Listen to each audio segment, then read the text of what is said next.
Alors, donc, je vais vous parler du nouveau-né de mère diabétique et, comme je vous l'ai dit, vous brossez ce tableau à partir des résultats d'une étude objective, on va dire. Donc, vous savez que le diabète maternel se définit, donc, soit c'est un diabète qui préexiste à la grossesse, soit c'est un diabète gestationnel qui, par définition, est un diabète qui va apparaître pendant la grossesse ou qui va être reconnu pendant la grossesse, qui, normalement, s'il est bien gestationnel, doit disparaître à la fin de la grossesse. Et la fréquence du diabète pendant la grossesse varie en fonction des endroits et en fonction du mode de dépistage. Alors ça, c'est un sujet que je ne détaillerai pas, mais qu'on pourra discuter. Et en France, en 2012, on avait une fréquence de l'ordre de 7,5%. Donc, le diabète, vous êtes tous convaincus que ça entraîne des complications chez le nouveau-né. Cela dit, on peut un peu nuancer. Et en fait, certaines circonstances vont aggraver le risque de complications. Le diabète prégestationnel par rapport au diabète gestationnel, l'obésité maternelle et la macrosomie. Alors, les complications néonatales sont multiples et les risques sont plus élevés en cas de diabète prégestationnel. Donc, c'est ce que je vais vous montrer. Je vais vous expliquer le principe de cette étude à laquelle j'ai eu la chance de collaborer, qui en fait a été initiée par la CNAM, la Caisse nationale d'assurance maladie, qui avait voulu tester des bases de données. Donc ça tombait bien, parce qu'ils étaient intéressés par le diabète et grossesse. Donc la particularité, c'est que nous sommes partis des données qu'on enregistre dans ce qu'on appelle le PMSI. Vous savez, c'est le codage des pathologies des sujets hospitalisés ou de leur prise en charge qui nous permet d'être payés, d'ailleurs, sur notre activité. Et donc, on avait repéré en 2012, dans le PMSI, tous les séjours d'accouchement ou d'interruption médicale de la grossesse après 22 semaines. Et l'avantage, le point important aussi, c'est que l'on avait pour toutes les mamans le chaînage avec ce qu'on appelle la SNIRAM. Alors la SNIRAM, c'est une mine d'or auquel on n'a jamais accès, parce qu'en fait, si vous voulez, on est tous surveillés, on le sait, mais la sécurité sociale a une base de données, la SNIRAM, où toutes nos consommations médicamenteuses sont enregistrées. Donc pour chaque individu, il y a l'historique des consommations médicamenteuses, l'ALD aussi, longue maladie, vous voyez, ça va jusqu'aux bandelettes pour surveiller la glycémie. Donc on avait cette possibilité, puisque c'était la CNAM qui avait initié cette étude, de relier le séjour d'accouchement de la mère avec des consommations médicamenteuses. Et enfin, dernier point, et ça c'était une nouveauté qui est apparue en France en 2010 ou 2011, c'est que le séjour de la mère est chaîné avec le séjour de l'enfant, ce qui n'était pas le cas avant. C'est-à-dire, si vous avez une pathologie maternelle, vous pouvez revenir à l'enfant et savoir s'il a été pris en charge pour une pathologie particulière qui pourrait être en rapport avec la pathologie maternelle. Donc c'est quand même une première, cette étude, ce qui nous a permis d'avoir accès avec le PMSI à plus de 796 000 accouchements ou IMG après 22 semaines en 2012. Et nous avions le chaînage mère-enfant pour plus de 700 000 enfants. Donc vous voyez, c'est quand même une grosse population d'études, ce qui permet d'avoir des données solides sur un certain nombre de points.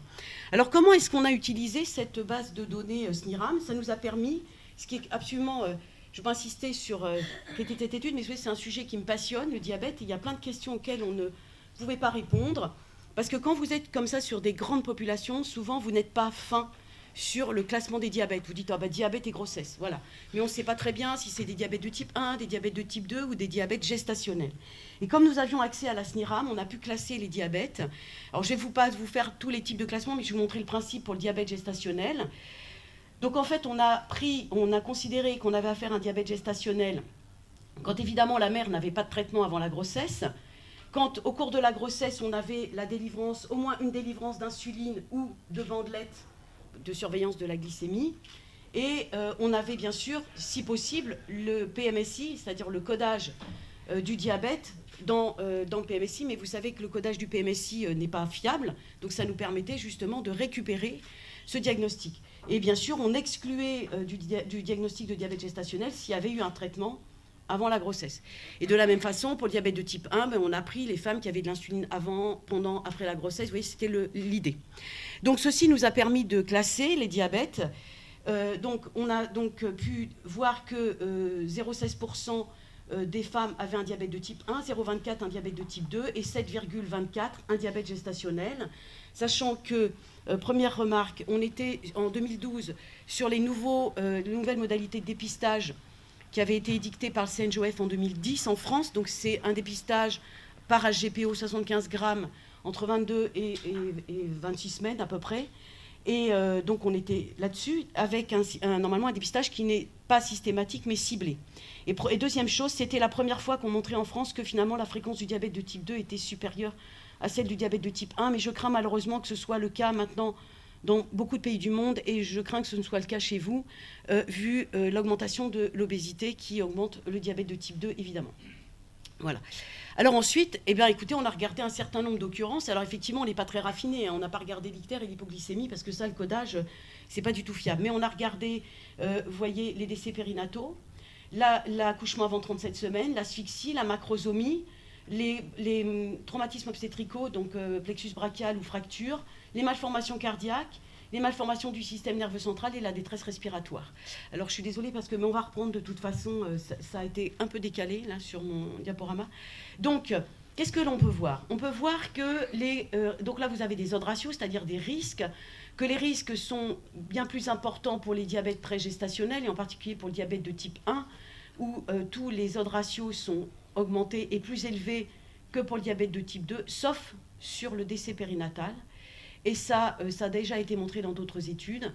C'est dans le cadre du diabète de type 2 qu'il y a le plus de décès périnatal. Et finalement, dans le diabète gestationnel, il y a effectivement des risques qui sont augmentés. Le principal risque, c'est tout est décalé. Je suis désolée. Donc je ne vais pas mettre les petits carrés parce que je ne sais pas pourquoi. Donc la macrosomie est le risque le plus élevé. Mais voyez qu'on a aussi un risque augmenté de malformation cardiaque, de traumatisme obstétrical, de prématurité, d'asphyxie. Et de façon étonnante, on avait l'impression que le diabète gestationnel était plutôt protecteur pour le décès périnatal. On avait plutôt une diminution, on pourrait se dire, ah super, on est vachement fort, on les surveille bien. Eh bien, nous allons réfléchir ensemble. Voilà, je suis désolée, je passe tout ça.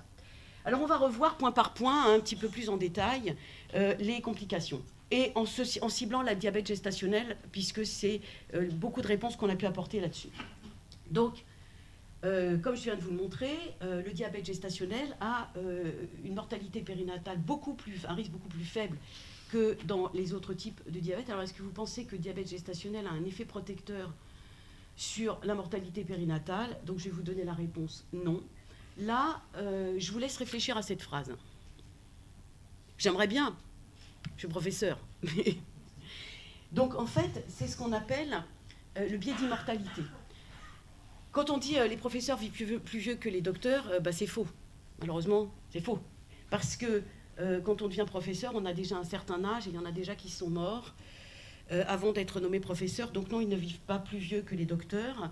Et en fait, ce biais consiste à ne pas attribuer correctement les périodes de suivi et le statut clinique lors de l'analyse et des résultats d'une étude de cohorte. En fait, très simplement, le diabète gestationnel, on le dépiste entre 24 et 28 semaines. Et le plus souvent, nous avons considéré, je vous rappelle, toutes les naissances à partir de 22 semaines. C'est-à-dire qu'entre 22 et 28 semaines, il y avait probablement dans nos décès, etc., des diabètes gestationnels qui n'avaient pas été identifiés. D'accord ? Donc c'est ça le biais d'immortalité. Et donc ce qui est représenté sur ce schéma, c'est-à-dire qu'il faut, en fait, si on veut vraiment analyser la mortalité liée au diabète gestationnel, il faut partir du moment où on a fait le diagnostic et pas avant. Donc c'est ce qu'on a fait. Donc on a repris les décès après 28 semaines et en fait vous voyez qu'il n'y a pas d'augmentation ni de diminution du risque de mortalité périnatale en cas de diabète gestationnel. Enfin la bonne nouvelle c'est que le diabète gestationnel n'augmente pas le risque de mortalité périnatale mais il n'est pas non plus protecteur. D'accord ? Voilà. Ensuite, il y a un certain nombre de malformations que je ne vous détaillerai pas qui sont liées au diabète pendant la grossesse. Le problème, c'est que vous êtes d'accord avec moi qu'on sait que les malformations, elles sont liées à l'équilibre glycémique périconceptionnel. Théoriquement, dans le cas du diabète gestationnel, on ne devrait pas avoir de malformation puisque c'est quelque chose qui va se révéler à partir du 2e trimestre. Alors parfois, on a des diabètes gestationnels précoces, mais c'est plutôt fin de 1er trimestre, c'est quand même pas au moment de la phase embryonnaire. Donc en théorie, il ne devrait pas y avoir de risque de malformation augmenté en cas de diabète gestationnel. Parce que tout ça, c'est des choses qui sont décrites et qui ont été décrites avec les diabètes prégestationnels. Donc, qu'est-ce qu'on a trouvé finalement ? Donc, en fait, ce qu'on a fait, c'est que, je vous rappelle qu'on avait montré que dans le premier tableau, je t'ai montré qu'il y avait une augmentation du risque des malformations cardiaques alors que les malformations du système nerveux central ne sont pas augmentées. On a différencié, grâce à la SNIRAM, non seulement, comme je vous ai dit, on a pu classer tous les types de diabète, mais on a pu en plus analyser le diabète gestationnel selon qu'il était ou non traité par insuline. Donc niveau un petit peu plus fin d'analyse. Et en fait, ce qu'on peut voir, c'est que l'augmentation du risque de malformation cardiaque liée au diabète gestationnel est en fait liée au groupe de femmes traitées par insuline. D'accord ? Après, lorsque les diabètes gestationnels ne sont pas traités par insuline, il n'y a pas d'augmentation du risque de malformation cardiaque. Alors on s'est dit, on a encore laissé passer des diabètes de type 2 méconnus. Il y a des diabètes de type 2 là-dedans qu'on n'a pas bien identifiés. Donc on a repris notre affaire, et effectivement, je vous rappelle que quand on a défini le diabète gestationnel, on ne s'est pas intéressé à ce qui s'est passé après l'accouchement. On a dit juste rien avant et des choses pendant. Donc on a refait notre définition de notre groupe en fait avec un nouveau critère. C'est-à-dire qu'on a exclu du groupe diabète gestationnel ceux qui avaient eu des médicaments après la grossesse. Vous voyez, c'est vraiment une stratégie de recherche. On a dit après, c'est pas possible, on a oublié un truc. Et donc on a du coup repris notre groupe en excluant les diabètes de type 2 qui avaient pu encore se glisser dans le diabète gestationnel. Et finalement, eh bien, on reste avec un surrisque de malformation dans les diabètes gestationnels traités par insuline, malgré, a priori, on a bien épuré sur les diabètes de type 2. Donc c'est embêtant.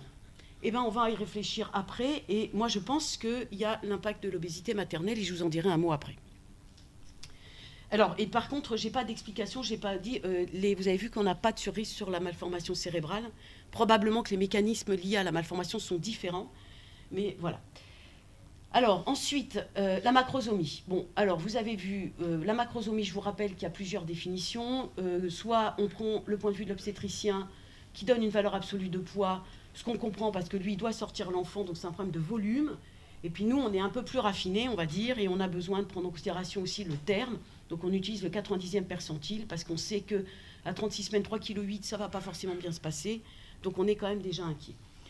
Alors, donc ça, c'est pour vous expliquer le mécanisme de la projection est vraiment très belle, de la macrosomie, mais ce n'est pas le problème. Donc en fait, je vous ai montré que le risque de macrosomie était augmenté sur le premier tableau. Là, ce que je vous ai montré, c'est des courbes qu'on avait établies, parce qu'on avait déjà fait la même étude en 2011, on avait recommencé, on avait un chaînage qui était moins important, mais on avait fait des courbes, les courbes de croissance, si vous voulez, en fonction du type de diabète, donc diabète de type 1 en rouge, diabète de type 2 en vert, et le diabète gestationnel en jaune. Donc vous voyez que dans tous les cas, les courbes sont supérieures, sont au-dessus des courbes des patients qui n'ont pas de diabète. Là, je vous invite à ne pas regarder ce point-là, parce qu'à plus de 40 semaines, fort heureusement, les femmes diabétiques ont pour la plupart accouché, ce qui est plutôt rassurant, parce que sinon ça peut mal se passer. Mais vous voyez, donc ce qu'on peut dire, c'est que le risque de macrosomie est augmenté dans tous les types de diabète, et c'est effectivement lié à l'hypothèse de Petersen qui dit que la glycémie de la mère est en équilibre avec celle du fœtus, ce qui va fabriquer de l'insuline, ce qui va le faire grossir. Et ce que je voulais que vous voyiez aussi, ça c'est pas nos résultats à nous, mais que dans cette étude, les auteurs ont regardé parmi des enfants nés de mères avec diabète gestationnel, ceux qui faisaient moins de 4 kg et ceux qui faisaient plus de 4 kg, donc on peut être macrosome ou non si la mère a un diabète gestationnel selon comment elle est traitée. Et en fait, ils ont montré qu'il y avait une augmentation des risques pour les nouveau-nés de mère avec diabète gestationnel s'ils sont gros. Vous voyez, ils ont un risque d'hypoglycémie qui est multiplié par 2,6, un risque de dystocie des épaules, de lésion du plexus brachial qui est très augmenté, un risque de détresse respiratoire multiplié par 3. Donc ce que je veux dire par là, c'est que quand on a un diabète gestationnel, le risque va être différent selon que l'enfant est macrosome ou non à la naissance. Voilà. Alors, la bonne nouvelle, c'est que le traitement du diabète gestationnel, ça marche. Hein. Il y a au moins 2 méta-analyses, là je vous en ai mis une, qui ont montré que le fait de traiter le diabète gestationnel diminue le risque de macrosomie, donc il faut bien traiter ces femmes. Alors, les traumatismes obstétricaux et la détresse respiratoire, donc vous savez qu'il y a un certain nombre de traumatismes possibles, en dehors de la dystocie des épaules. Donc, quelque part, on se fiche un peu parce que si l'obstétricien se sort de cette dystocie, ben voilà, on dirait qu'il y a une dystocie. Ce qui nous embête, c'est les lésions qui vont suivre, notamment l'atteinte du plexus brachial, éventuellement les fractures, mais en général, elles récupèrent. Et c'est aussi les lésions au niveau du scalp qui peuvent être liées aux manœuvres instrumentales. Donc, nous, on a regardé les fractures et les plexus brachiaux. Et donc là, de la même façon, en divisant le diabète gestationnel selon qu'il est traité ou non par insuline, vous voyez que finalement, on a un surrisque de lésions, mais qu'on retrouve finalement dans les deux groupes. Et j'allais dire, je vous ai remis la macrosomie qui est un peu en parallèle du risque de la macrosomie. Alors ça, c'est un point auquel je suis très attachée parce que en 2010, j'avais participé avec le Collège des obstétriciens aux recommandations sur le diabète gestationnel et je n'avais pas pu conclure à l'époque sur le risque de détresse respiratoire chez les nouveau-nés de mères avec diabète gestationnel. La littérature ne permettait pas de conclure parce qu'en fait, on vous disait, oui, il y en a plus qui sont hospitalisés, mais on ne savait pas de quoi, etc. Donc là, nous, on a regardé les codes PMSI en rapport avec les détresses respiratoires. Et donc, on a pu montrer, je vous l'ai mis sur la première diapo, un petit risque de détresse respiratoire. Et en fait, ce surrisque, il est effectivement particulièrement marqué particulièrement marqué, c'est 40% de plus, chez les nouveau-nés de mères diabétiques traités par insuline. Mais on ne retrouve pas d'augmentation du risque de détresse respiratoire lorsque la mère n'est pas traitée par insuline. Pour l'asphyxie, je vous l'ai mis au-dessus, il n'y a pas de différence finalement selon que la mère est traitée ou non par insuline.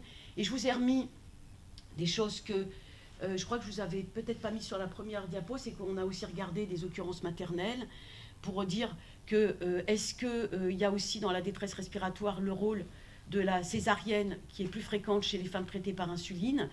Elles ont aussi, par contre, l'éclampsie, prééclampsie n'est pas différente. Et puis il y a un petit peu plus de surrisque de prématurité chez les femmes qui sont traitées par insuline. Voilà, donc je voulais revenir, parce qu'on ne peut pas à l'heure actuelle parler de diabète sans parler d'obésité maternelle, et d'ailleurs on l'a vu avec le problème des malformations. Donc pourquoi ? Eh bien parce que le risque de diabète gestationnel est multiplié à peu près par 3,5 chez les femmes obèses. Donc ça on le retrouve dans différentes, je vous en ai choisi une, mais il y en a d'autres.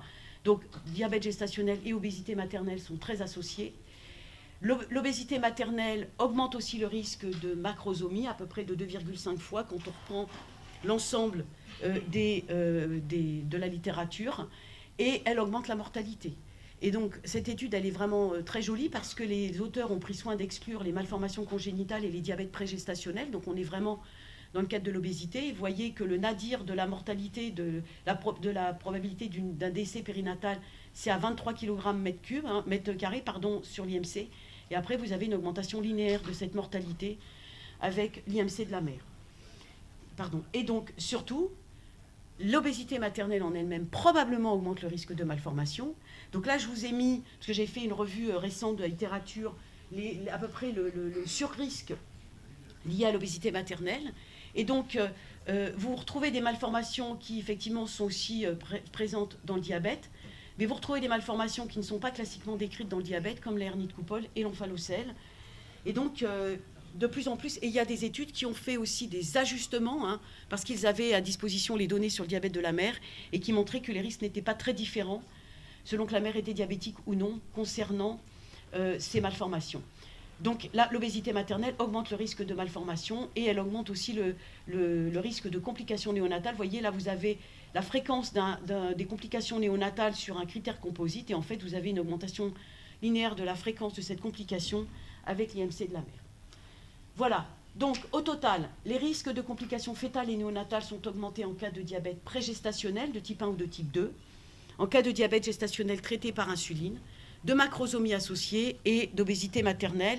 Et là, en fait, on avait fait le résumé des complications qui étaient augmentées chez les femmes traitées par insuline. Et je pense que c'est fini. Ouais, voilà. Je voulais juste dire que le diabète... On a un petit peu du mal à sensibiliser les néonatologistes en France au diabète et l'obésité maternelle, mais c'est quand même 7,5% des grossesses en France, ce qui est à peu près la même chose que la prématurité. Alors évidemment, elles ne se compliquent pas toutes, mais c'est quand même un sujet, je pense, important. Je vais laisser celle-là et je reviens. Voilà, je m'arrête là. Très bien. Merci beaucoup pour cet excellent exposé. Des questions ? Oui ? Merci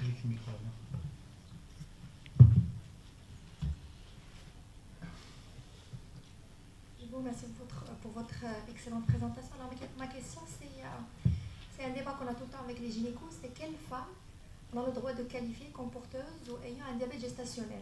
Alors, est-ce une glycémie à jeun normale écarte le diabète gestationnel, ou faudrait proposer pour les gynécos de faire une HGPO systématique à toutes les femmes? Alors ça, je connais bien, mais c'est normalement pas mon domaine, hein, c'est le domaine des obstétriciens. Donc à l'heure actuelle, il y a la stratégie de dépistage, c'est de faire une glycémie à jeun du premier trimestre, parce que vous pouvez effectivement diagnostiquer. Donc si la glycémie à jeun au premier trimestre est supérieure à 1,26, on parle même de diabète prégestationnel. Supérieur à 0,92, on dit diabète gestationnel, ce qui peut-être est un peu sévère. Mais si la glycémie à jeun est normale, il faudra faire la HGPO au deuxième trimestre. Non, nous, c'est plus systématique parce qu'on s'était rendu compte que si on faisait du dépistage à tout le monde, on aurait à peu près entre 14 et 16% de femmes qui seraient diagnostiquées diabétiques et qu'on n'était pas capable de les prendre en charge. Donc, on a ciblé la population la plus à risque et celle pour lesquelles les conséquences seraient les plus élevées. Donc, c'est les femmes qui ont un IMC supérieur à 25, un âge de plus de 35 ans, un antécédent de diabète gestationnel, un antécédent de macrosomie et un antécédent de diabète au premier degré dans la famille. On fait du ciblé. Parce qu'après, une fois qu'on les a dépistés, il faut les prendre en charge. Hein. Patrick, une question. Là, devant, s'il vous plaît. C'est plus un commentaire d'abord. Merci beaucoup Delphine. Alors, c'est un commentaire sur l'importance des bases de données. Et on voit que là, c'est une base de données de la CNAM, et comme tu l'as dit, il y a des données très importantes, mais qui ne sont peut-être pas suffisamment fines pour aller dans ce certain nombre d'analyses. Donc, d'ailleurs, du coup, on n'avait pas l'IMC de la mère. Ouais. Tu vois, c'est ça. Et donc, tout ça pour dire que, malheureusement, en France, contrairement à d'autres pays, on n'a jamais réussi à se mettre d'accord sur des bases de données communes à nos unités. Donc il y a des réseaux particuliers qui nous permettraient effectivement de pouvoir avoir un certain nombre de réponses, un certain nombre de questions qu'on se pose toujours. Et surtout des éléments de suivi en population qui sont très importants. Oui. C'était juste un petit oui, non, c'est très. Je trouve que l'étude, le design est joli parce que voilà, on montre qu'on peut utiliser ces bases de données avec les limites à la fois sur ce grand nombre, mais avec le raffinement qu'on a pu avoir aussi sur le classement des diabètes qui était quand même sympa. Mais on n'a pas l'IMC de la mère, ça c'est frustrant, parce que là on pourrait vraiment bien répondre aux questions. Merci.